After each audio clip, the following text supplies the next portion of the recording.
nós estamos totalmente frágeis, ó Pai, e a gente pode ser atacado, mas nós cremos e vamos cantar nessa próxima canção, ó Pai, que nós acreditamos que a total segurança só está no Senhor, ó Pai, em nome de Jesus, amém.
Amém. A igreja pode se assentar, por favor.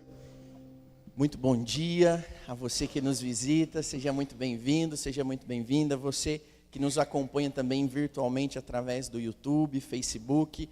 Bom, meus irmãos, nesse momento nós vamos compartilhar os nossos pedidos de oração.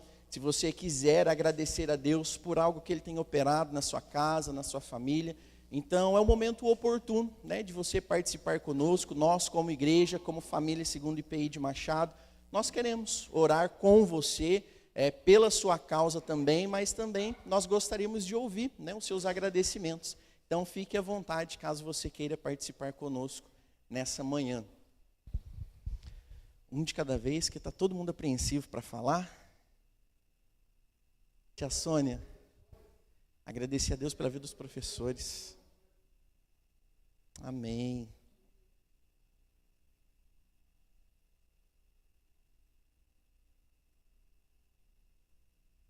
Amém.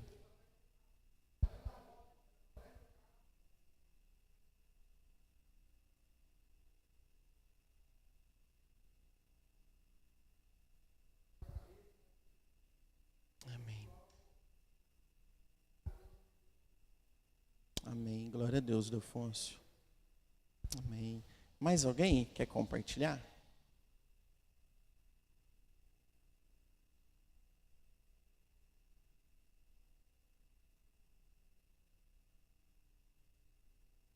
Amém.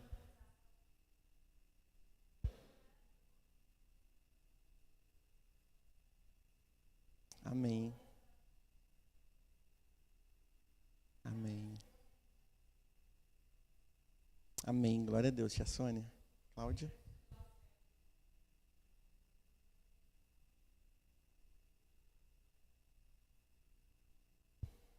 E altas coisas gostosas, né?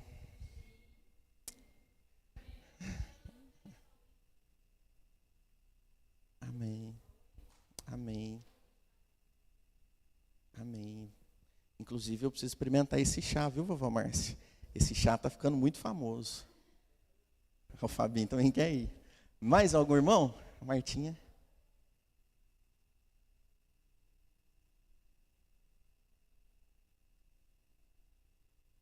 Amém, glória a Deus. Deus te abençoe, Luca.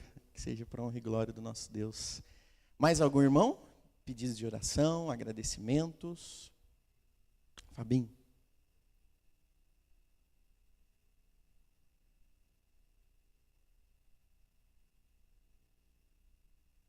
Amém.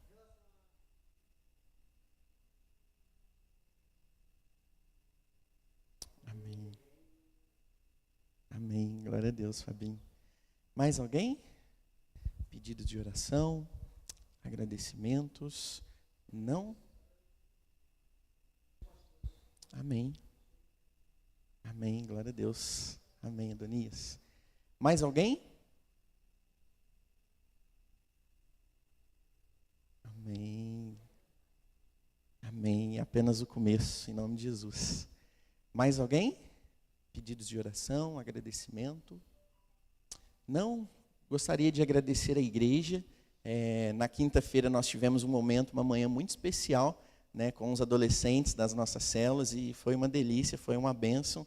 Então, gostaria de agradecer você, né, que investiu na vida desses adolescentes, né, tanto na contribuição financeira, mas também espiritualmente.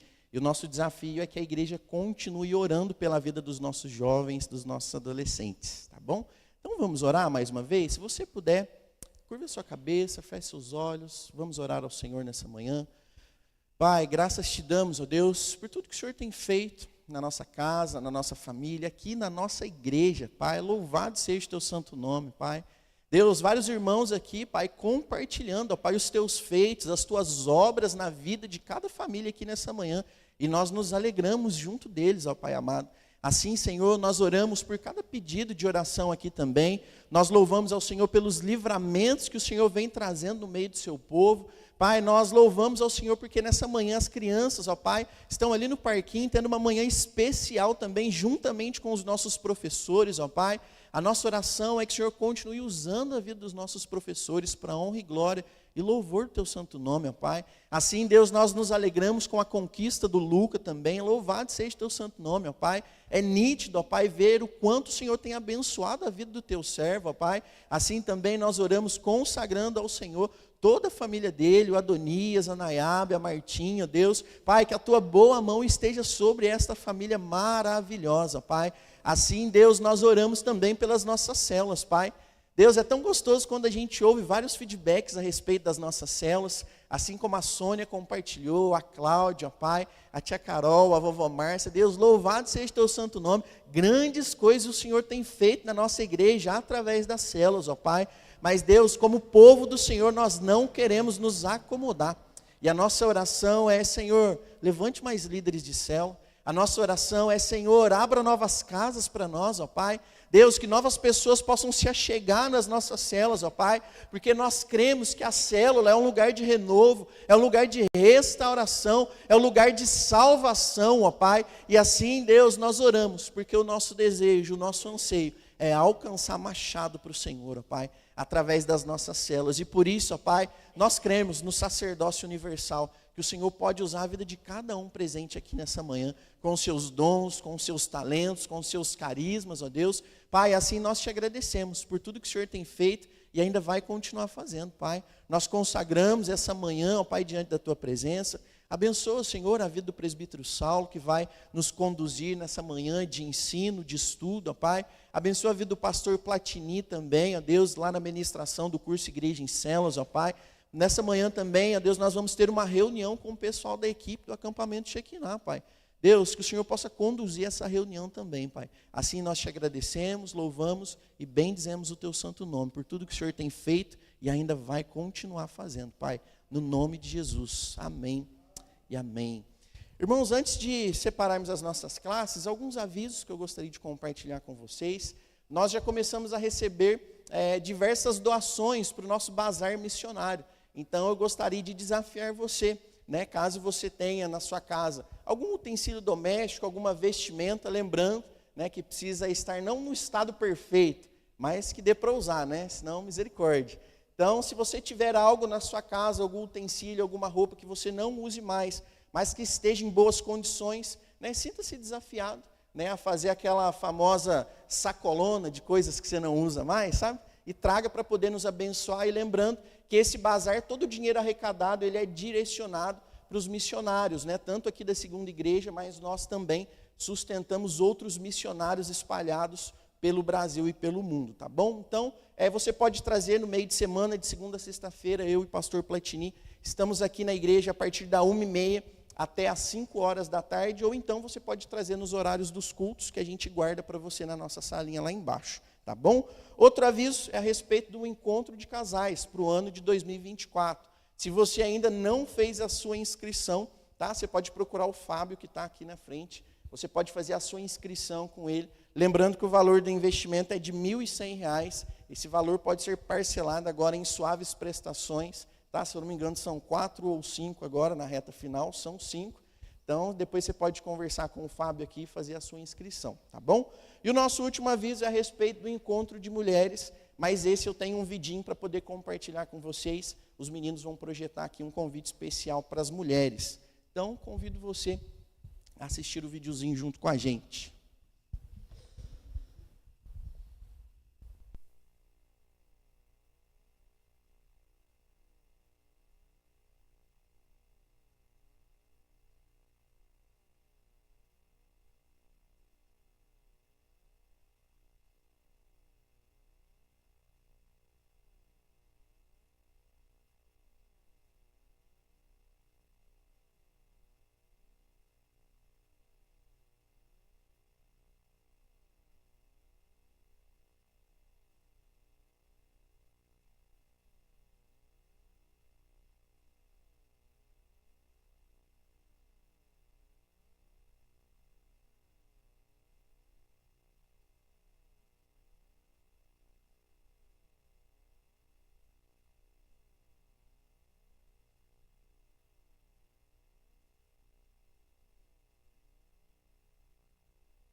Pessoal, vamos exercer a paciência logo pela manhã, né? Isso é bom, né? Falar de evangelho, falar sobre cristocidência é exercer tudo aquilo que nós ouvimos, né? Então o vídeo acabou não dando certo, mas à noite, né, a gente passa ele, se assim Deus nos permitir. Mas só gostaria de relembrar você a respeito da data, né? No dia 28, agora de outubro, a partir das 7h15 da noite. Tá? E nós gostaríamos de desafiar você, mulher, que tem vindo aqui na igreja. Então estenda esse convite para suas amigas, para suas familiares, convide aí as suas vizinhas, tá? Então vai ser um tempo maravilhoso, eu tenho certeza que o Espírito Santo de Deus vai ministrar e vai falar o coração das mulheres, assim como nós sempre compartilhamos, esse encontro tem sido uma bênção, todas as vezes que a gente faz ele, a estimativa é de mais de 100 mulheres, só para você ter uma noção, a gente tem que colocar várias cadeiras aqui no meio, para que assim mais mulheres possam participar conosco. Então, grave essa data, dia 28 de outubro agora, a partir das 7h15 da noite, tá bom? Os avisos são esses, nós vamos separar agora as nossas classes, então os adultos podem permanecer aqui no templo, por favor, juntamente com a aula do presbítero Saulo, né? Os adolescentes não vão precisar sair, né? Porque eles já estão lá, e o pessoal que é da equipe do acampamento Shekinah, que está aqui no templo, pode descer lá para o nosso salão social, fazendo um grande favor, e os irmãos também que estão fazendo o curso com o pastor Platini podem descer, por gentileza. Deus abençoe, viu?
Pensei que os irmãos iam fazer leitura labial hoje, né? Por isso que eu estou só falando assim.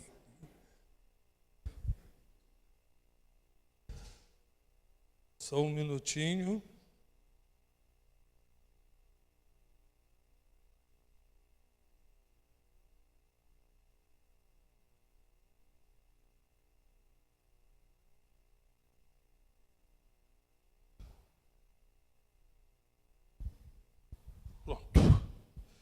Bom, irmãos, bom dia, irmãos, graça e paz, né? Hoje nós vamos ter a nossa última aula dos profetas menores, né? Então, eu vou estar encerrando aqui esse ciclo aí que a gente estudou dos profetas menores. Hoje nós vamos falar do último profeta, lá do profeta Malaquias, é o último livro do Velho Testamento. E depois o pastor Platini vai estar planejando aí com vocês como é que vai ficar as aulas da escola dominical aí nos próximos domingos. Bom, nós vamos hoje então estar falando do profeta Malaquias, né, dos profetas menores. Como é costume, né, sempre dou um início aqui para vocês verem, acompanharem quais os profetas nós estamos estudando. Mas antes disso, vamos ainda mais uma vez pedir a orientação e a direção de Deus, nosso Pai. Mais uma vez, ó Pai, buscamos a Tua presença e te pedimos, ó Deus, a direção, a iluminação do Teu Santo Espírito. Vamos ler a Tua palavra, Senhor, e queremos ouvir a Tua voz, Senhor. Fale ao nosso coração, ao coração de cada um que está aqui, através da Tua palavra, Senhor, para a honra e glória do Teu nome. Amém, Senhor. Como eu disse, então, nós estamos estudando aqui os profetas menores. Então, lembrando vocês, o reino de Israel chegou num determinado momento da história, ele se dividiu em 2 reinos, e esses reinos se afastaram de Deus. O povo de Deus se afastou de Deus. E Deus, então, mandou profetas para falar com esse povo, para falar a respeito do pecado, para falar a respeito de promessas, lembrar promessas, falar principalmente da vinda do Messias, lembrar esse povo da vinda do Messias. Então Deus levantou o profeta. O reino de Israel, ele durou cerca de 200 anos, e esse reino de Israel, Deus levantou Jonas, Amós e Oséias para falar para esse povo. E o reino do sul, que é chamado o reino de Judá, Deus levantou, esse reino durou um pouco mais, foi de 900 a 500, cerca aí de quase 400 anos, e Deus levantou então nesse período também vários profetas. Desde Joel, aí nós temos aqui Joel, desde Joel até Malaquias, que é o que nós vamos estar estudando hoje. Nós já estudamos os profetas maiores, que nós chamamos de Isaías, Jeremias, Ezequiel e Daniel. Esses 4 profetas escreveram 5 livros, tem o livro de Lamentações, que é de Jeremias. Esses profetas são chamados profetas maiores, porque eles escreveram livros maiores. Não é porque eles são melhores do que os outros, mas é porque os livros deles são maiores. E nós temos também, agora nós estamos terminando hoje, nós estamos estudando os profetas menores. Então nós estudamos, na sequência da Bíblia, Oséias, Joel, Amós, Obadias, Jonas, Miqueias, Naum, Abacuque, Sofonias, Ageu, Zacarias, e hoje nós vamos estar estudando o profeta Malaquias. Aí nós estamos encerrando esse ciclo desses profetas. Esses profetas menores são 12 profetas e nós vamos estar encerrando hoje. Vocês podem ver aqui que nesse quadro dos profetas que profetizaram sobre Judá, nós temos aqui uma divisão: os profetas antes do cativeiro, os profetas durante o cativeiro, e aqui nós temos os profetas que profetizaram após o cativeiro. Hoje nós vamos estar estudando, então, a história do profeta Malaquias, ou a mensagem do profeta Malaquias. Então, nós vimos que a maioria dos profetas profetizaram sobre o reino de Judá, que é chamado o reino do sul. Esse reino de Judá, houve os profetas pré-cativeiro, que são os profetas que profetizaram antes desse povo ser levado para o cativeiro. O reino de Judá foi levado para o cativeiro da Babilônia e passou ali no cativeiro durante 70 anos. Mas antes disso, esses profetas, desde Joel até Obadias, esses profetas profetizaram, avisaram o povo: vocês vão para o cativeiro, vocês estão pecando, vocês estão se afastando de Deus. Mas eles não ouviam a voz dos profetas, não ouviram os profetas. Em determinado período, esses profetas foram até mortos por causa da mensagem que eles trouxeram. Mas esse povo foi levado para o cativeiro, e eles passaram então ali no cativeiro da Babilônia durante 70 anos. Mas mesmo ali na Babilônia, Deus não deixou de falar com o seu povo. Deus não abandonou o seu povo. E Deus levantou 2 profetas, o profeta Ezequiel e o profeta Daniel, ali durante o cativeiro. O profeta Daniel profetizou no palácio, junto com o rei Nabucodonosor. E foi até considerado o segundo homem lá, mais importante ali na Babilônia. E Deus levantou também o profeta Ezequiel, que profetizou com o povo que estava no cativeiro ali na Babilônia. Ele morava junto com o povo, trabalhava junto com o povo ali, que era escravo, que era servo, e ele profetizava a respeito do Messias, a respeito do retorno deles para a terra prometida. Esse povo passou no cativeiro durante 70 anos. Depois disso, a Babilônia caiu, o império da Babilônia caiu, entrou um outro império, que é chamado Império Persa, e o rei desse Império Persa, chamado Ciro, foi e disse que o povo podia voltar do cativeiro. Então nós temos o retorno do cativeiro. Depois de 70 anos, o povo começa a retornar para a terra prometida.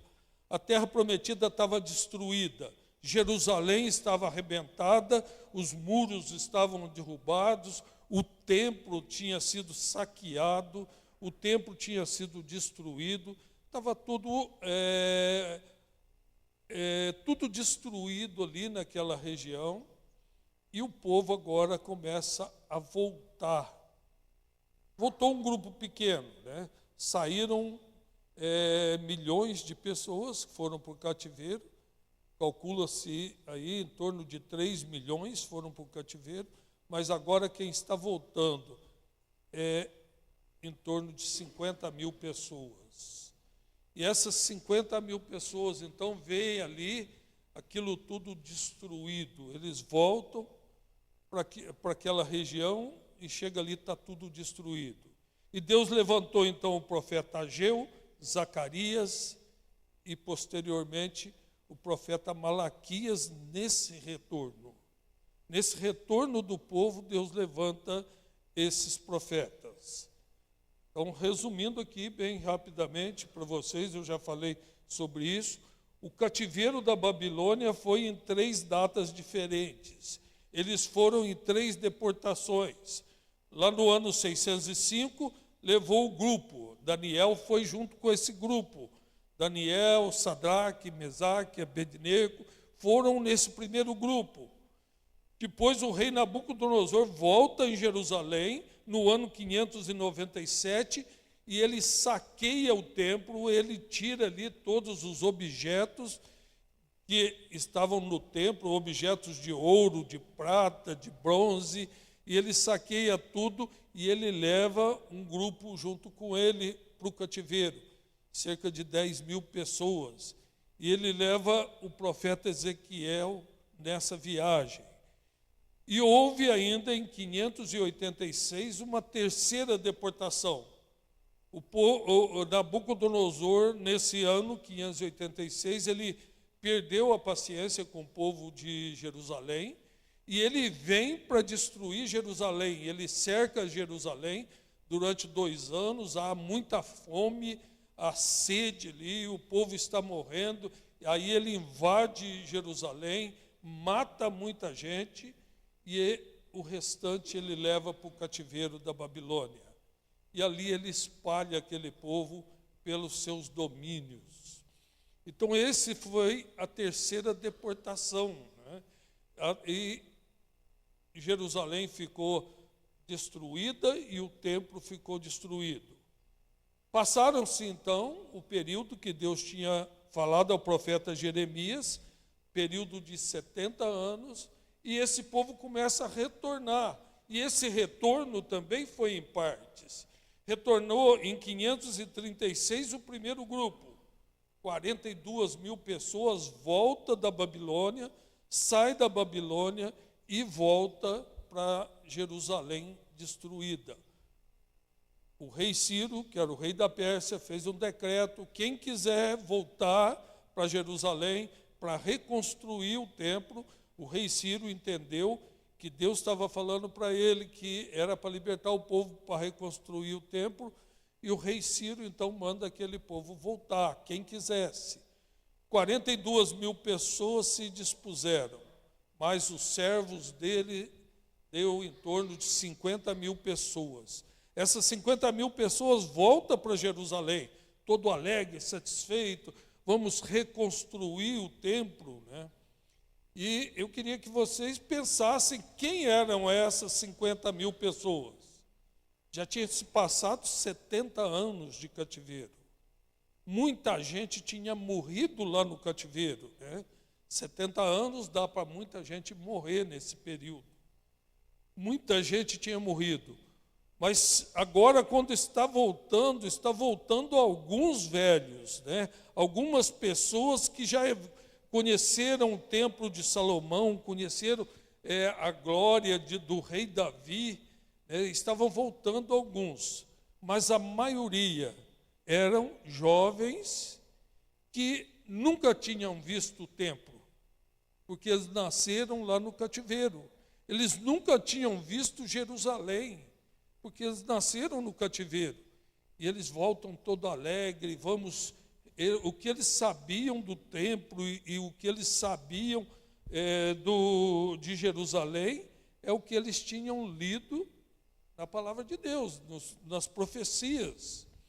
E agora eles voltam todos satisfeitos. E eles começam a reconstruir o templo.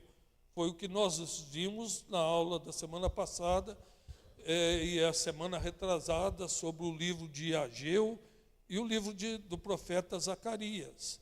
O povo reconstruindo o templo ali em Jerusalém. E eles reconstruíram esse templo. Alguém que falou alguma coisa? Não, né? Bom, se alguém quiser perguntar, pode perguntar, viu, gente? Mas aí eles, então, reconstroem esse templo, e o profeta Ageu e o profeta Zacarias profetizam esperança, profetizam que o Messias viria, que o povo de Israel seria uma grande nação, profetizam que tempos de glória viriam. E aqueles jovens ali, né, aqueles adultos, se encheram de esperança. Houve ainda um segundo grupo que voltou, né, no ano 458, junto com o sacerdote Esdras, para dar algumas instruções para eles como que deveria fazer o culto no novo templo. Eles reconstruíram o templo. Está certo que não foi o templo igual ao templo de Salomão, cheio de riquezas, né, de beleza, mas eles haviam reconstruído o templo e Esdras vem para ensinar os rituais para eles. Como que era feito os sacrifícios, como que deveriam matar o cordeiro, o holocausto e todo o ritual que havia no templo. Porque aquele povo que estava ali nunca tinha visto o templo, nunca tinha visto aqueles rituais. Então Esdras volta e faz as reformas religiosas. Mas o tempo foi passando. Passaram-se 100 anos do profeta Ageu, o primeiro retorno, até a época de Neemias, passaram-se 100 anos. Imagine esses 100 anos. Aqueles jovens que vieram do cativeiro, que cheio de esperança, cheio de amor para dar, né? Cheio de alegria, passaram-se 100 anos. Aqueles jovens morreram e nasceram outros. Nasceram os netos, né?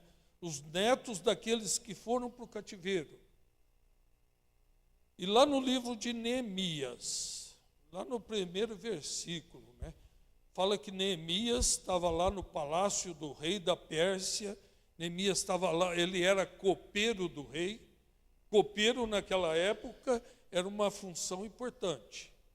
O copeiro era aquele que experimentava a comida do rei. O copeiro era aquele que provava, porque naquela época havia muito assassinato, né? As pessoas assassinavam o rei para assumir o lugar dele. Então o rei andava pisando em ovos. E a sua comida, né, para não ser envenenado, ele tinha um copeiro. Lá, o copeiro é a minha cobaia. Ele vai lá e come. Se ele não morrer, aí eu como. E Neemias era isso. Neemias era o copeiro do rei. E para ser copeiro, para experimentar a comida do rei, para ver se não tem veneno, tem que ser alguém de confiança do rei. Neemias era esse cara que o rei confiava. E Neemias vê uma caravana vindo de Jerusalém e ele pergunta como está Jerusalém.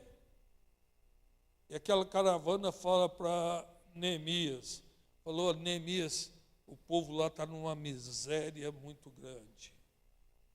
Neemias nunca tinha ido em Jerusalém. Neemias não conhecia Jerusalém.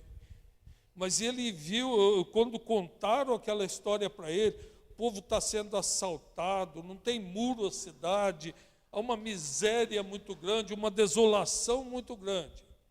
Neemias chorou. Chorou de ver a situação em que estava o povo de Deus. E Neemias ora, e Deus coloca no coração de Neemias: vai você e reconstrói os muros de Jerusalém. Neemias foi lá, falou com o rei marcou um tempo para ele, tantos anos. Neemias, você vai, reconstrói os muros e depois você volta.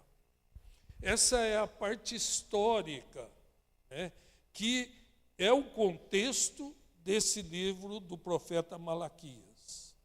O profeta Malaquias, ele viveu justamente nessa época do retorno do cativeiro, na época da reconstrução dos muros.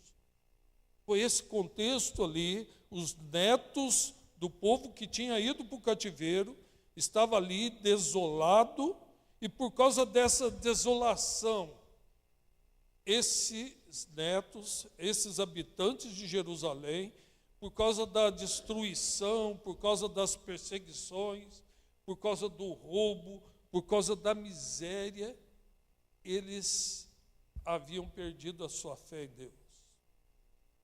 Eles seguiam todos os rituais. Lembra que o templo foi reconstruído, que o sacerdote Esdras foi lá e ensinou todos os rituais, como que deveria ser feito o culto a Deus, e eles faziam tudo isso, mas era um culto sem vida, um culto sem esperança. Eles faziam aquilo por repetição, faziam aquilo por tradição. Se a gente lê antes do exílio, o problema de Israel era os outros deuses. Eles começavam adorando ao Deus verdadeiro, passavam algum tempo, eles estavam adorando Baal, estavam adorando outros deuses e se afastavam de Deus. Deus levantava um profeta, falava com eles, eles voltavam para Deus, quando vê, eles estavam adorando outros deuses, fazendo ídolos, e estava vivendo essa vida. Mas depois do cativeiro, não se fala mais no povo de Deus adorando outros deuses. Vocês podem ver que aqui, depois do cativeiro, não tem ninguém adorando outros deuses. Na época de Jesus, não tem ninguém adorando outros deuses. Isso foi extirpado até hoje. Lá em Israel, não se fala em adorar outros deuses, porque isso foi tirado do coração do povo de Israel. Eles nunca mais adoraram a outros deuses. Mas tinha mais coisas que Deus tinha que corrigir no seu povo. Aquele povo que estava ali no cativeiro, que estava afastado de Deus, que havia perdido a sua esperança, que participava de um culto que era só ritual, porque aqueles jovens que estavam lá, na época de Neemias, né, eles não tinham conhecido a glória de Israel, eles não tinham conhecido a glória do templo de Israel, não tinham conhecido o que Deus tinha feito com o povo. E foi nesse contexto, então, no meio dessa história, é que Deus leva Neemias para reconstruir o muro. Neemias é nomeado governador, então, ali, daquele povo, mas Deus levanta o profeta Malaquias. E a mensagem do povo, a mensagem do profeta Malaquias para aquele povo ali, para aquele povo que estava só no ritual, que haviam perdido as esperanças do que prometia as profecias, né? Então Zacarias fala àquele povo ali. E esse livro, né, essa mensagem, né, é muito parecido com o nosso tempo. Hoje, assim, os cristãos vão na igreja, tem um ritual, os cristãos não estão adorando outros deuses, né? Zeus, aqueles deuses romanos, deuses gregos, não estão adorando outros deuses, mas há um ritualismo. Vem na igreja, participa do culto, mas é algo frio, é algo que não sentimos em nosso coração, não vivemos porque perdemos essa esperança, perdemos a esperança das promessas de Deus, perdemos a esperança da vinda de Cristo. O pastor Pratini falou aqui que agora na guerra está todo mundo perguntando se é o fim do tempo, né? Porque as pessoas estão preocupadas, né? Eu não me preparei até agora, eu achava que Cristo ia demorar muito tempo, tal, agora vem guerra, aí ele fica preocupado, né? As pessoas, até antes dessa guerra, ninguém estava preocupado em escatologia, ninguém estava preocupado com a vinda de Cristo, o que vai acontecer nos finais dos tempos, né? Eu disse na aula passada sobre isso, né? Na minha juventude, eu lembro que na igreja se falava muito sobre a volta de Cristo, se falava sobre anticristo e arrebatamento e a volta de Cristo, e aquilo mexia comigo, e eu me converti por causa disso, porque eu tinha medo da volta de Cristo. Eu falei, vai me pegar aqui e eu não estou preparado, o anticristo vai vir aqui e pôr uma marca na minha testa, e eu tinha medo daquilo. Até que eu entendi sobre o amor de Deus. Um dia no acampamento Manaim, um preletor falando sobre o amor de Deus, eu entendi e entreguei a minha vida para ele. Mas se falava muito sobre isso, e hoje eu não escuto mais, escuto muito pouco se falar sobre a volta de Cristo. Parece que perdemos essa esperança, ele vai demorar, né? Não vai ser agora, vai ser lá para o ano 3000, né? Vai demorar muito. Aquele povo de Israel havia perdido essa esperança. O pastor Pertini falou aqui da igreja de Tessalônica, uma igreja que ouviu falar da vinda de Cristo e eles começaram a esperar ali a vinda de Cristo. Até que Paulo teve que falar, gente, vão trabalhar também, vão continuar a vida, né? Cristo vai voltar, mas não precisa parar a vida de vocês. Mas nós perdemos isso. A igreja de Tessalônica é uma das igrejas, uma das cartas que Paulo mais elogia aquela igreja. Conheço a tua fé, conheço vocês. E hoje nós perdemos isso, porque perdemos essa visão das promessas de Cristo. E é isso que o profeta Jeremias voltou para falar. Apagou aqui, gente?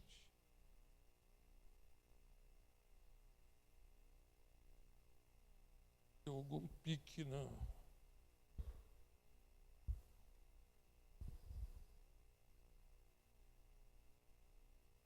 Não está ligando.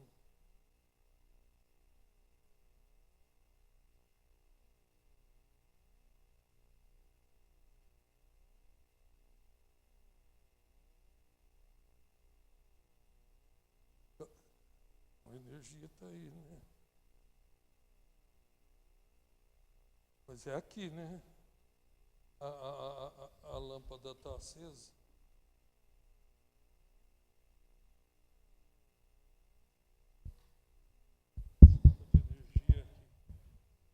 Bom, gente, então, não tendo energia, vamos sem energia mesmo. O profeta Malaquias, então, ele voltou, ele veio a profetizar para esse povo que estava afastado de Deus. E eu creio que a profecia do profeta Malaquias é para nós também, no nosso tempo em que nós estamos vivendo. Vamos abrir as nossas Bíblias, então, lá no livro do profeta Malaquias. É o último livro do Velho Testamento. É fácil da gente achar.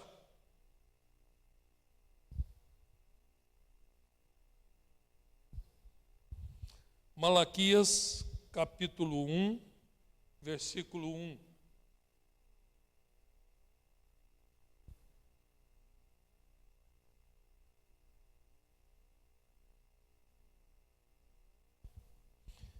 Acharam, irmãos?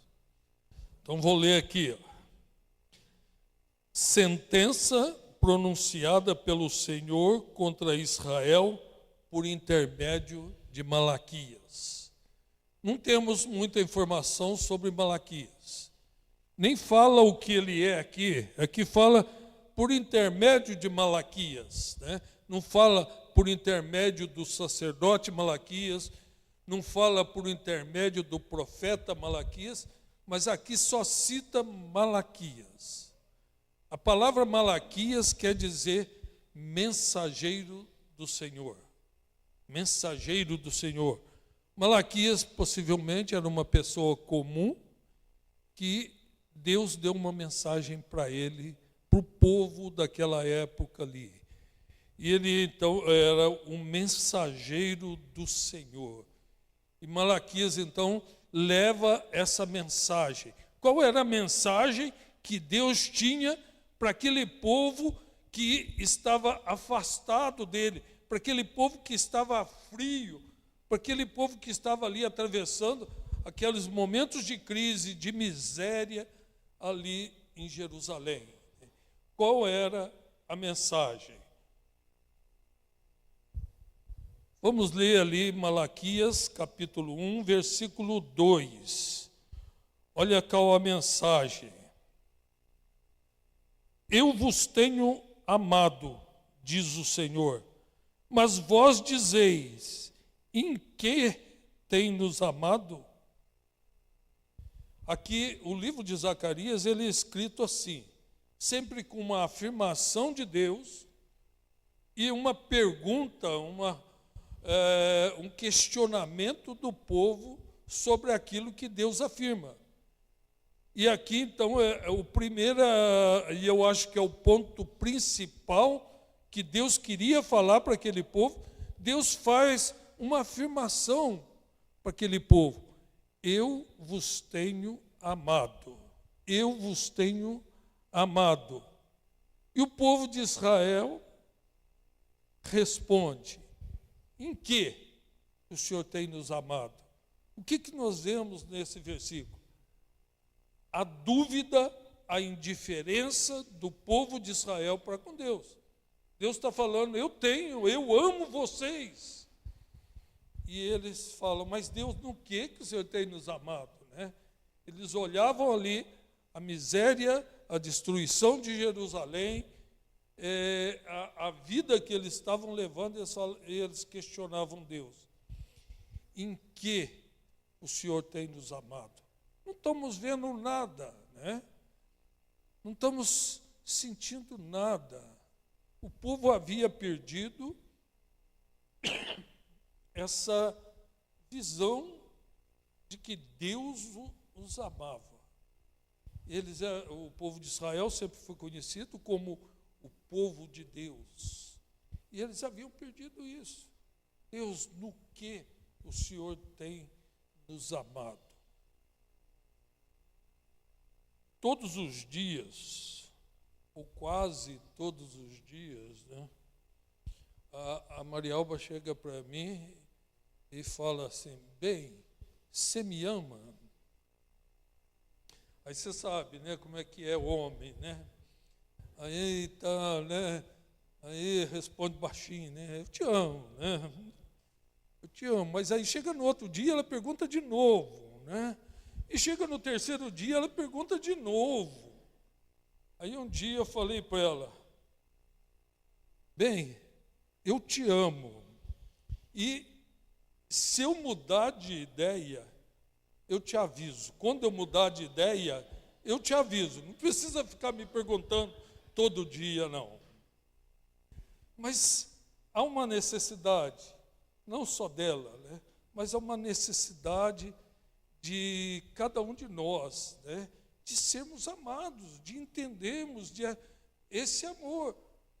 E o povo de Deus havia perdido essa visão, uma visão de que Deus nos ama. Quando Deus fala para ele: eu vos amo, eu vos tenho amado. E eles perguntam para Deus: mas no que o Senhor tem nos amado? Eles haviam esquecido, como eles eram os netos daqueles que foram para o exílio, né?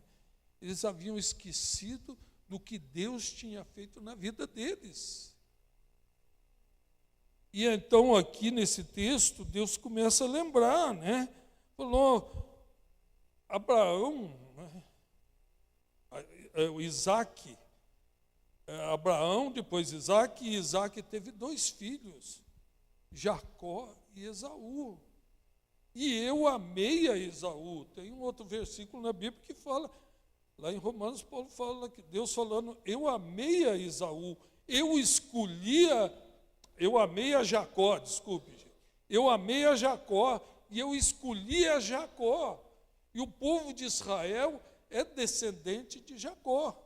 Um dia Jacó teve um encontro com Deus e Deus então tocou na vida de Jacó e falou para Jacó: teu nome não vai ser mais Jacó, teu nome vai ser Israel. Isso querendo dizer que Jacó ia ser pai da nação de Israel. Dele viria descendência, viria o povo de Israel. E Deus agora está falando aqui, através do profeta Malaquias: eu escolhi a Jacó. Eram 2 irmãos gêmeos, né? Nasceram juntos praticamente. Mas Deus está falando: eu escolhi a Jacó. O que o profeta Malaquias está falando aqui é que Deus nos escolheu. Deus nos escolheu, e às vezes nós esquecemos disso, que é maior prova de amor do que essa, né?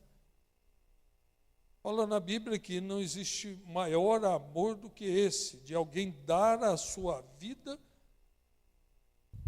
por nós, sendo ainda pecadores. Deus nos ama e nós esquecemos disso. Esquecemos que Ele nos escolheu. Lá em João 15, fala assim, Jesus fala, né? Não foste vós que me escolhestes. Pelo contrário, eu vos escolhi a vós. Não fomos nós. Eu gosto de pensar, né? Eu acho que cada um de nós gosta de pensar que um dia eu tomei uma decisão, um dia eu escolhi ser um cristão, um dia eu escolhi Jesus como meu salvador pessoal. Mas o que ele está dizendo lá em João 15 é que não fomos nós que escolhemos a Ele. Ele nos escolheu primeiro. Deus nos amou primeiro. A minha natureza é pecaminosa. Por mim mesmo eu não escolheria isso. Pela minha natureza eu não escolheria Jesus nunca. Mas foi porque o Espírito Santo tocou em mim. porque Ele tocou em você. Ele te escolheu e tocou em você. E não foi você, não foi eu que escolhi a Deus, mas Ele me escolheu. Tem até um cântico que nós cantamos aqui na igreja, né? Ele me amou primeiro. Deus nos amou primeiro. E muitas vezes nós temos esquecido desse amor. E temos feito um culto frio, uma vida fria, uma vida como se Deus não existisse. É somente ritual na nossa vida. Esquecemos que Ele nos amou primeiro, né? Um outro versículo que eu gosto muito, o apóstolo Paulo, eu disse também isso na semana passada, se tem alguém, né, assim, entre os profetas, entre os pastores, né, os missionários da nossa época, se tem alguém que sofreu pelo nome de Cristo, é o apóstolo Paulo. E o apóstolo Paulo foi perseguido, chicoteado, lançado em prisão. Ele passou por várias provações, foi condenado à morte. Mas o apóstolo Paulo escreve lá em Romanos capítulo 8, ele diz assim: quem nos separará do amor de Cristo? Será a tribulação, ou angústia, ou perseguição, ou fome, ou nudez, ou perigo, ou espada? O apóstolo Paulo tinha passado por tudo isso. Tribulação, fome, nudez, perigo, espada. Ele tinha passado por isso. Ele fala: está escrito, por amor de ti fomos entregues à morte o dia todo, fomos considerados como ovelhas para o matadouro. Paulo estava falando das coisas que ele sofreu. E ele fala: mas em todas essas coisas, porém, somos mais do que vencedores, por meio daquele que nos amou. Paulo está falando: eu sou vencedor por causa do amor de Deus. Apesar de todas essas tribulações, eu sou vencedor por causa do amor de Deus. Porque estou bem certo que nem a morte, nem a vida, nem anjos, nem principados, nem coisas do presente, nem coisas do porvir, nem poderes, nem a altura, nem a profundidade, nem qualquer outra criatura me separará do amor de Deus que está em Cristo Jesus, nosso Senhor. O apóstolo Paulo venceu, chegou no fim da vida, ele disse: combati o bom combate, cumpri a carreira. Ele foi fiel até o fim, mas não é porque ele era mais bonito do que os outros, não era porque ele era mais estudado do que os outros, né? Porque ele era mais inteligente do que os outros. É porque ele cria no amor de Deus. Ele tinha isso bem claro na sua mente. E ele está dizendo aqui: nada vai me separar do amor de Deus que está em Cristo Jesus. Nada. Pode vir circunstância que for. Aquele povo de Israel estava atravessando uma circunstância difícil. Cidade destruída, desolada, sem muro, fome, várias provações. E eles estavam questionando: Deus, no que o Senhor nos ama? Né? E a maior prova que Deus nos ama é que Ele nos escolheu. A maior prova que Ele nos ama é porque Ele deu o seu Filho para morrer na cruz por nós, para que nós tenhamos a vida eterna. E o que o profeta Zacarias questiona ali naquele povo era a indiferença que eles tinham diante do amor de Deus, a indiferença diante desse amor. É por isso que eles estavam ali naquela vida, né, naquela frieza. E o profeta Zacarias, então, ele começa a desenvolver esse tema aqui nas suas profecias, por causa dessa indiferença com relação ao amor de Deus. Quando nós duvidamos, colocamos em dúvida o amor de Deus por nós. O que acontece nas nossas vidas? O que aconteceu na vida daquele povo por causa de duvidar do amor de Deus? Primeiro ponto que o profeta Malaquias escreveu aqui, nas suas profecias, ele diz assim: a indiferença, porque vocês são indiferentes em relação ao amor de Deus. Porque duvidamos, porque duvidamos do amor de Deus, né? Isso reflete, isso nos leva a uma negligência para com a salvação. Se nós duvidamos do amor de Deus, nós negligenciamos a salvação.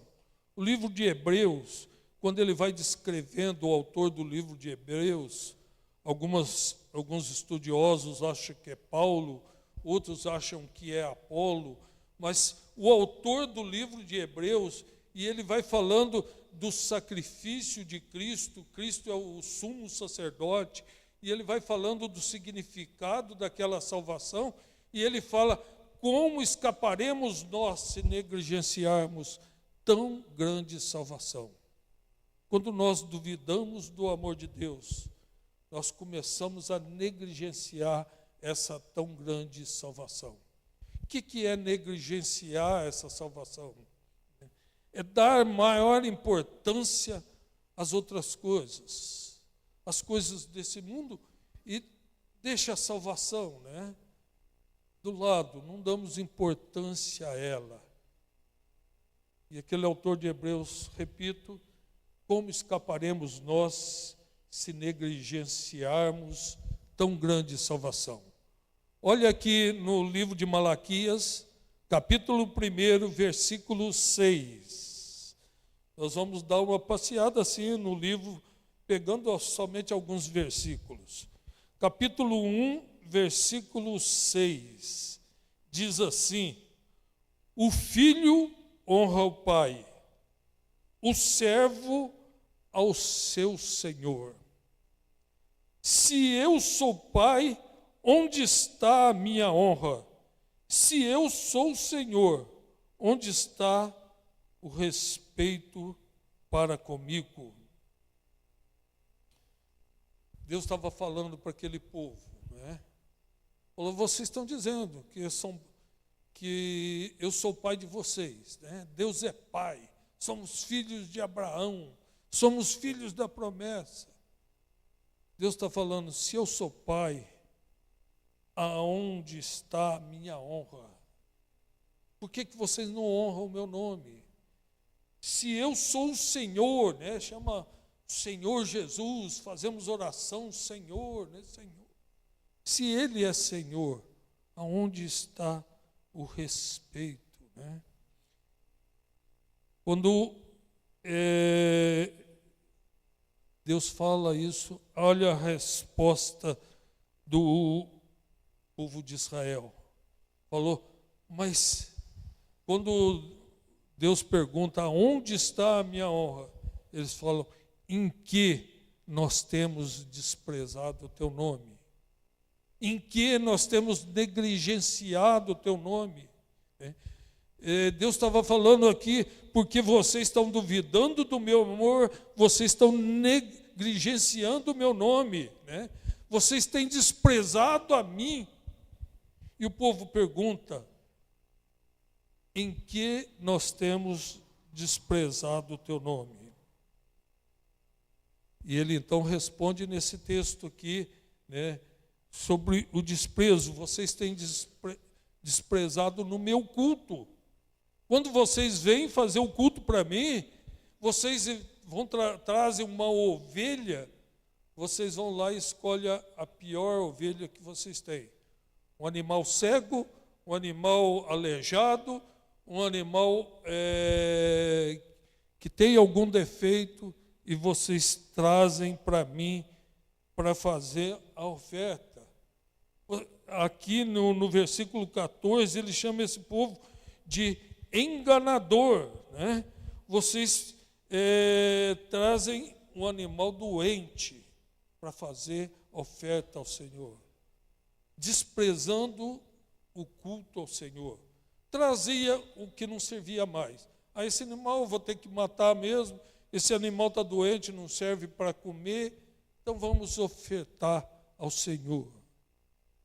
Quando nós duvidamos do amor de Deus, nós começamos a negligenciar essa salvação de Deus. Nós começamos a não dar para Deus o nosso melhor. Nós damos a sobra do nosso tempo, a sobra da nossa vida, né? Se eu tiver algum tempo ali, eu vou servir a Deus. Os jovens pensam assim: quando eu tiver mais velho, depois que eu construir a minha vida, estudar, fazer isso e fazer aquilo, aí eu vou me dedicar ao Senhor, quando eu estiver mais velho, né?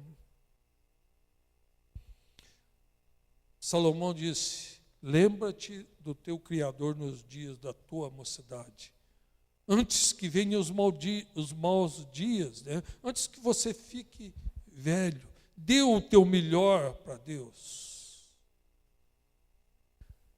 Mas também, né, a gente lê lá em Gênesis capítulo 10, que Abraão tinha 99 anos de idade. Não tinha filho, não tinha descendente. Com 99 anos de idade, Deus aparece para ele. Fala para Abraão, né, vou fazer de você uma grande nação. E Abraão se dispõe, ele crê em Deus, né? Ele deu o melhor dele para Deus. Saiu da sua terra, da sua parentela e deu o seu melhor para Deus, né? Temos desprezado a Deus quando nós temos dado as nossas sobras. Jesus, lá no Sermão da Montanha, né, uma das coisas que ele falou, ele disse: buscai, Mateus 6,33, buscai, pois, em primeiro lugar o reino de Deus e a sua justiça, e as outras coisas vos serão acrescentadas. Buscai em primeiro lugar, busque em primeiro lugar. Davi fala uma coisa: peço ao Senhor e a buscarei, que eu possa morar no seu santo templo. Não é que ele queria pôr uma cama lá no templo, na igreja, e morar na igreja, mas é ter comunhão com o Senhor. E ele fala: e eu buscarei isso. Quando duvidamos do amor de Deus, nós desprezamos a Deus. O apóstolo Paulo diz lá em Colossenses 3,23: tudo quanto fizerdes, fazei de coração como ao Senhor e não aos homens. Tudo o que você fizer, né, faça para glorificar a Deus. No trabalho, no dia a dia, na onde você estiver, né, esteja glorificando a Deus, porque Deus é o centro da nossa vida. Ele tem que ser o centro da nossa vida, tem que ser o primeiro lugar da nossa vida, né? O apóstolo Paulo fala também lá em Coríntios, né, quer comais, quer bebais, ou quer façais qualquer outra coisa, fazei tudo para a glória de Deus. Colocar Deus em primeiro lugar. O profeta Malaquias chega a falar, né, no desprezo que as pessoas tinham por Deus. Ele envolve até os sacerdotes. Fala, os sacerdotes também estão prestando um ritual, um culto de ritual, mas não tem vida. A vida deles, o testemunho deles, não influencia ninguém, né? Precisamos dar o nosso melhor para Deus. Lá, uma vez Jesus, no templo, tinha lá o gasofilácio, né? Nome difícil, aquele pretinho ali, né? O gasofilácio, onde se colocavam as ofertas. E as pessoas entravam no templo e colocavam as suas ofertas. Jesus parou ali do lado e ficou observando. Então chegava ali os fariseus, né, e abriam a carteira, e cheio de notas de dólar, aquelas coisas. Ele pegavam umas notas e colocavam no gasofilácio, né? Na frente de todo mundo tirava aquelas notas, aí colocava ali, né, para todo mundo ver. E eles colocavam as suas ofertas. Mas chegou uma viúva, né, pôs a mão no bolso e puxa o bolso, aí só sai que é fundo do bolso, né, não tinha nada. Aí mexe aqui, mexe ali, achou umas moedinhas. E aquela viúva deu aquelas moedinhas. E Jesus fala lá em Lucas 21, 4, né? Porque todos estes deram oferta daquilo que sobrava. Deram oferta daquilo que sobrava. Porém, esta, na sua pobreza, deu tudo o que possuía. Deus quer isso de nós, né? Não quer sobra. Deus quer que a gente dê tudo que possuímos, né? E não estou falando aqui de bens materiais, não estou falando de dinheiro, mas eu estou falando de dar a nossa vida para Ele, né? Quando não reconhecemos o amor de Deus, o que Ele fez por nós, quando negligenciamos essa tão grande salvação, nós desprezamos a Deus com as nossas atitudes, porque aquele amor não tem sentido para nós.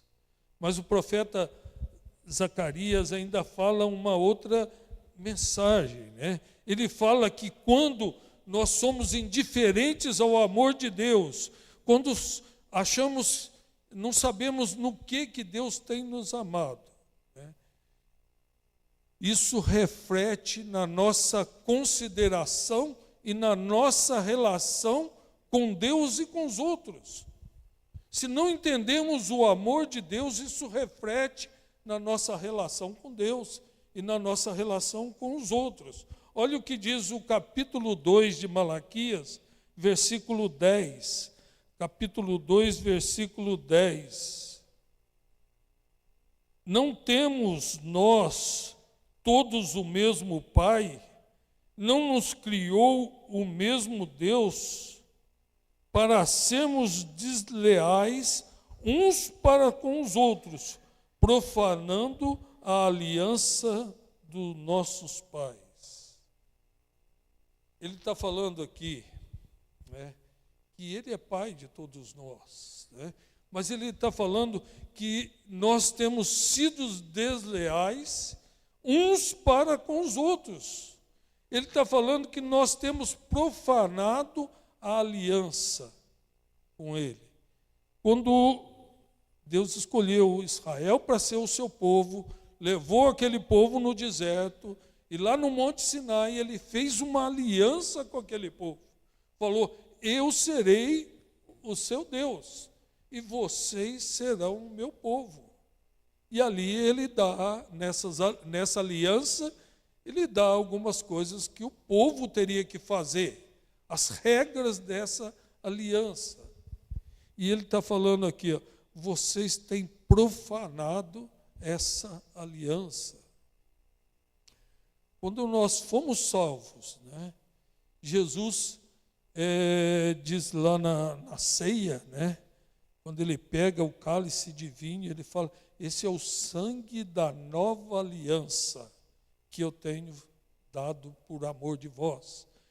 Ele estabeleceu uma aliança conosco, quando nós fomos salvos, quando nós entregamos a nossa vida a Cristo, aceitamos Ele como nosso Salvador, Ele estabeleceu uma aliança conosco, de nós sermos o seu povo e Ele ser o nosso Deus. E aqui Zacarias está falando, vocês têm profanado a aliança que eu fiz com vocês. Muitas vezes nós temos esquecido, profanado, desprezado essa aliança que foi a nossa salvação. Não foi só eu aceitei Jesus e pronto, agora vou ficar aqui na terra esperando o dia que o ônibus da salvação vai passar aqui e me levar para o céu. Há uma aliança, fizemos uma aliança com Ele. E Ele está falando, vocês profanaram essa aliança. O profeta Zacarias aqui, ele para explicar essa aliança aqui, e nesse capítulo 2, ele usa a figura do casamento. Ele está dizendo aqui, nesse texto, depois vocês podem ler em casa, o povo de Israel se casou com israelitas, né, e estavam ali habitando. Mas aí, as mulheres deles começaram a ficar mais velhas. É normal, né? Todos nós ficamos velhos. Elas começaram a ficar mais velhas. E eles começaram a olhar para as mulheres da terra lá de Canaã, as mais novas, as bonitas, né? E eles começaram a trocar as suas mulheres pelas mulheres de Canaã, pelas mulheres que não criam em Deus, pelas mulheres pagãs. E vocês podem ver aqui no capítulo 2 que o profeta Malaquias fala, o que vocês estão fazendo, gente? Vocês fizeram uma aliança. Casamento é uma aliança, né? Por isso, a relação nossa da igreja com Cristo também é ilustrada pela relação de casamento, né? Cristo é o noivo, a igreja é a noiva. E ele está falando aqui, o casamento é uma relação de aliança. Quando a gente chega lá na frente, né, e troca a aliança, e um coloca a aliança no dedo do outro, e fala, né, na saúde, na tristeza, na dor, na alegria, é uma aliança que está sendo feita. E vocês estão quebrando essa aliança. E ele fala, assim também é com relação a Deus. Vocês estão quebrando a aliança com Deus. Quando nós somos indiferentes ao amor de Deus, quando nós não acreditamos mais no amor de Deus, no que Ele fez por nós, nós não cumprimos mais as alianças com Deus. A Deus não me ama, né? E a gente começa então a não cumprir mais as nossas alianças com Deus. Não cumprimos a nossa aliança com Deus e não cumprimos a nossa aliança com o próximo também, né? Todo mundo a gente pode passar por cima, né? E é isso que o profeta Malaquias, sempre confundo Malaquias com Zacarias, né? O profeta Malaquias está dizendo, né? Lá em Êxodo, Deus já advertiu o povo de Israel, né? Ele falou lá em Êxodo 19, mas agora se vocês me obedecerem fielmente e guardarem a minha aliança, vocês serão meu tesouro pessoal entre as nações. O povo estava ali, numa miséria, numa pindaíba muito grande. Mas Deus lembra ele dessas promessas. Se vocês guardarem a minha aliança, vocês serão tesouro pessoal entre todas as nações. Não estava sendo, porque não guardaram a aliança do Senhor. Quando duvidamos do amor de Deus, nós não guardamos a aliança, né? Lá em Hebreus capítulo 8, o autor de Hebreus diz assim também, agora porém o ministério que Jesus recebeu é superior ao deles. Estava falando dos profetas do Antigo Testamento.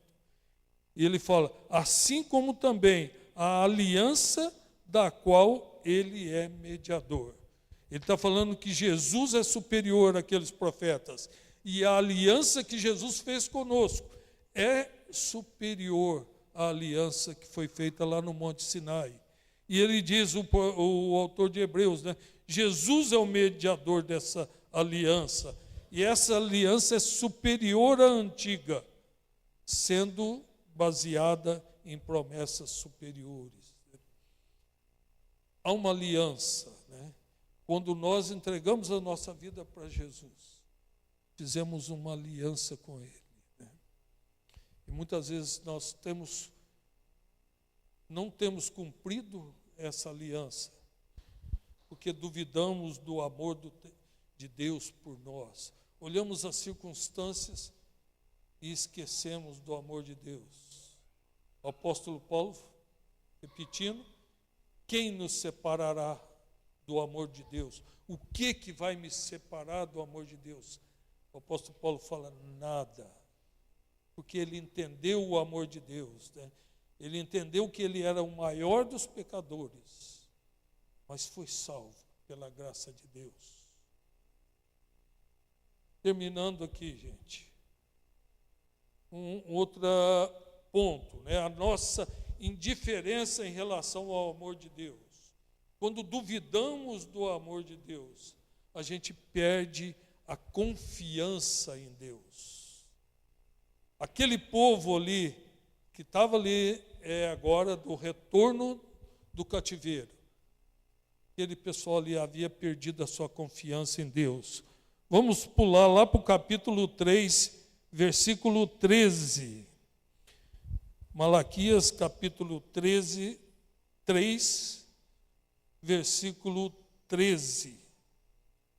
Olha o que diz aqui o versículo 13. Deus está dizendo, as vossas palavras foram duras para mim, diz o Senhor, mas vós dizeis, o que temos falado contra ti? Deus está falando, o que vocês têm falado é duro para mim ouvir. Aí o povo fala, mas o que é que nós estamos falando, né? Olha que o versículo 14, Deus está dizendo para ele, vocês dizem, é inútil servir a Deus, que nos aproveitou termos cuidado em guardar os seus preceitos e andar de luto diante do Senhor dos Exércitos. Ora, pois nós reputávamos por felizes os soberbos, também os que cometem impiedade prosperam. Sim, eles tentam o Senhor e escapam. Deus está falando, né? É duro, né? É duro eu ouvir de vocês, né? Que não confiam mais em mim. Aí eles perguntaram, mas Deus, quando é que nós não confiamos em Ti? Quando é que nós falamos isso? Deus fala, ó, quando vocês dizem que é inútil servir a Deus. É melhor a gente entrar no esquema do mundo, porque quem entra no esquema do mundo, né, no egoísmo do mundo, do levar vantagem em tudo, quem entra nesse esquema se dá bem. Nós temos seguido a Deus, seguimos os preceitos de Deus e estamos nessa pindaíba. Mas aqueles que praticam a desonestidade, aqueles que fazem o mal, aqueles que fazem isso tudo, eles estão se dando bem. É inútil seguir a Deus.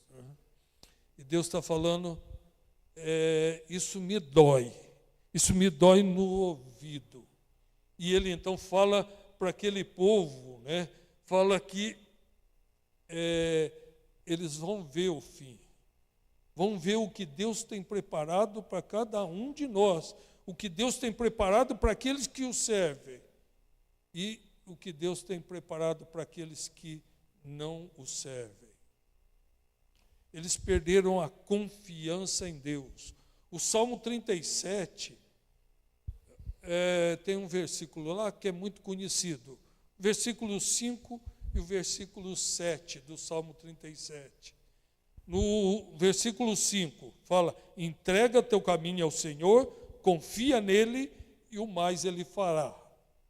Lá no versículo 7 fala: descansa no Senhor, entrega, confia no Senhor.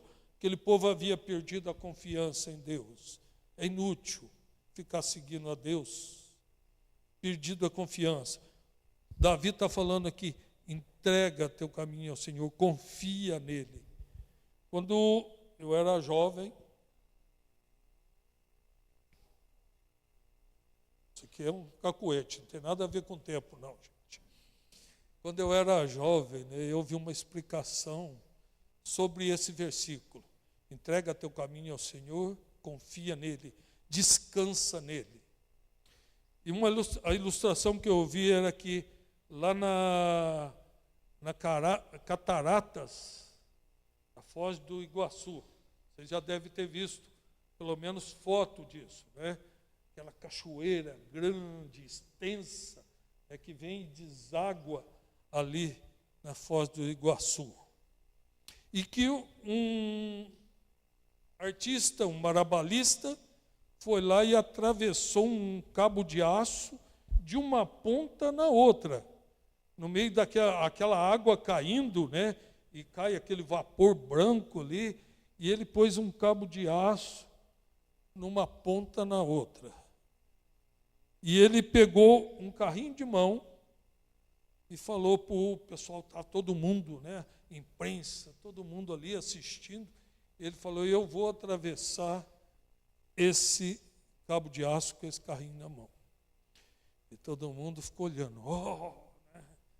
E ele então pega o carrinho de mão, põe em cima do cabo de aço e vai empurrando e equilibrando ele e o carrinho de mão. E ele atravessa de uma ponta na outra. Aí todo mundo aplaudiu, né? Atravessou, tiraram foto dele. E ele pergunta para aquela multidão: vocês acreditam que eu consigo atravessar esse cabo de aço de novo com esse carrinho de mão? Todo mundo já tinha visto ele atravessar. Todo mundo falou: eu acredito, eu confio. Aí aquele marabalista falou: então, você confia? Então entra aqui dentro do carrinho de mão. Aí o cara deu um passo para trás. Falou: opa, aí não, né? Confiar falando é uma coisa. Entrar no carrinho de mão é outra coisa. Mesma coisa com relação a Deus, né? Eu confio em Deus. Eu canto aqui na frente, né? Eu confio em Ti. Eu confio em Deus. Mas entrar no carrinho de mão e deixar ele dirigir é outra coisa. O que Davi está dizendo aqui: entrega teu caminho ao Senhor, confia nele, entra no carrinho de mão. É isso que Davi está falando. Entra no carrinho de mão. Mas vamos supor que teve no meio daquela multidão um corajoso. Aí o corajoso falou: eu vou entrar no carrinho de mão. Eu confio. E ele entrou no carrinho de mão. E aquele marabalista então sai empurrando o carrinho de mão e atravessando, e quando ele está lá no meio, aquela cachoeira, aquele barulho da cachoeira, aquele vapor de água, aí vem o vento, e aquele marabalista então começa a balançar, né? Equilibrar daqui, equilibrar dali, o carrinho vira para cá, ele segura, e a pessoa que está dentro do carrinho segura nas bordas, e com toda a força, aquele medo de cair ali naquela catarata, né? Davi completa dizendo aqui, né? Entrega o teu caminho ao Senhor, confia nele. Ele está dizendo: entra no carrinho, né? Mas Davi diz no versículo 7, descansa no Senhor e espera nele. Entra no carrinho, e não importa a circunstância, não importa os ventos, né? Entra, descansa no Senhor. Era isso que o profeta Malaquias estava dizendo. Falou: vocês perderam a confiança em Deus. Vocês não descansam mais em Deus, vocês não entram no carrinho dele, não entregam mais a sua vida ao Senhor. Quando nós passamos a duvidar do amor de Deus, quando esquecemos do amor de Deus, nós perdemos a confiança nele. Provérbios 3, Salomão diz assim, confie no Senhor de todo o seu coração, não se apoie no seu próprio entendimento, reconheça o Senhor em todos os seus caminhos, e Ele endireitará a tua vereda. Concluindo então, o profeta Zacarias estava dizendo ele começa a sentença do Senhor, né? Um recado do Senhor. E Deus estava dizendo para aquele povo, eu tenho amado vocês durante toda a vida, durante toda a existência de Israel, eu tenho amado vocês. E vocês perguntam, onde o Senhor tem nos amado?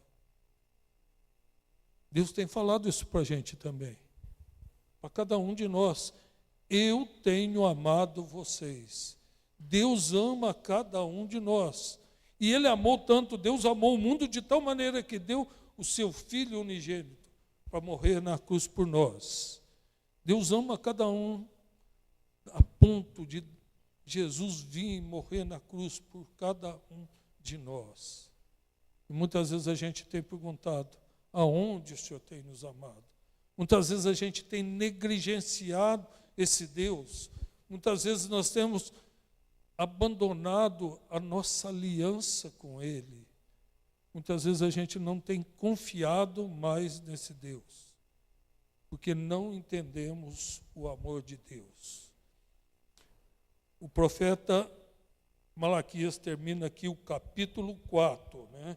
No capítulo 4, eu vou ler aqui somente 2 versículos.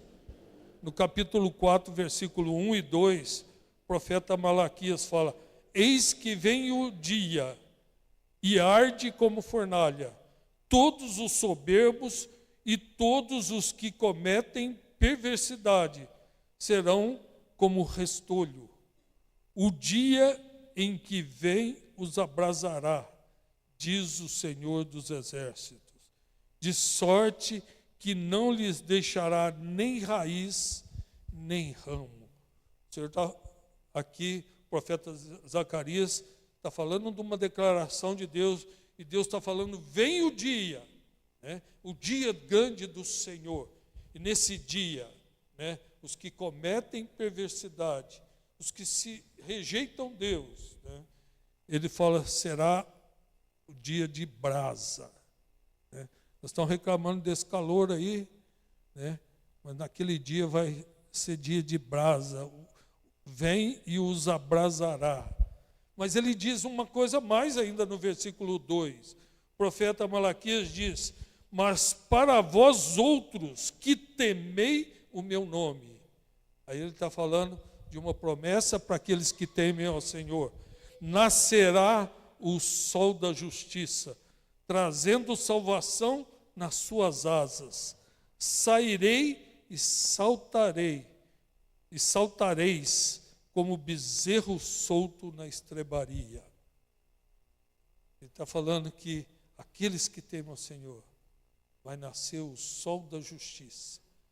E nós vamos saltar como um bezerro, saltando numa estrebaria, né? Quando solta o bezerro ali, saltando, feito louco, né? Nós vamos ser assim. Essa é a promessa de Deus, né? Essa foi a promessa para aquele povo que estava passando por tribulações, passando por provações, né? O profeta Malaquias está dizendo, fique firme, porque o dia do Senhor será como o sol da justiça, que vai brilhar na vida de vocês. Também seja assim na nossa vida. Amém, irmãos? Vamos encerrar então, acho que passei um pouquinho da hora, mas hoje é a última aula, né? Então eu posso quebrar o protocolo um pouco. Vamos colocar de pé, vamos encerrar com uma oração. Nosso Deus, nosso Pai, nós te agradecemos, ó Deus, por esses estudos da Tua Palavra, Senhor. Vimos, ó Pai, o quanto o Senhor nos ama, apesar de sermos pecadores, apesar dos nossos erros, das nossas falhas. O Senhor enviou profetas para falar ao Teu povo naquela época. O Senhor tem enviado a Tua Palavra para falar ao nosso coração, ó Deus, nesses dias, principalmente hoje, ó Deus. Reaviva, ó Deus, em nós o amor. Nós possamos, ó Pai, dizer como o apóstolo Paulo, nada vai nos separar do Teu amor. Que possamos entender, ó Deus, a profundidade, a largura, a altura do amor de Deus, do Teu amor para conosco, ó Deus. E possamos Te servir, ó Deus, com integridade, de acordo com a Tua vontade. Olha para cada um de nós, ó Deus. Em nome de Jesus é que nós Te pedimos. Amém, Senhor. Deus nos abençoe.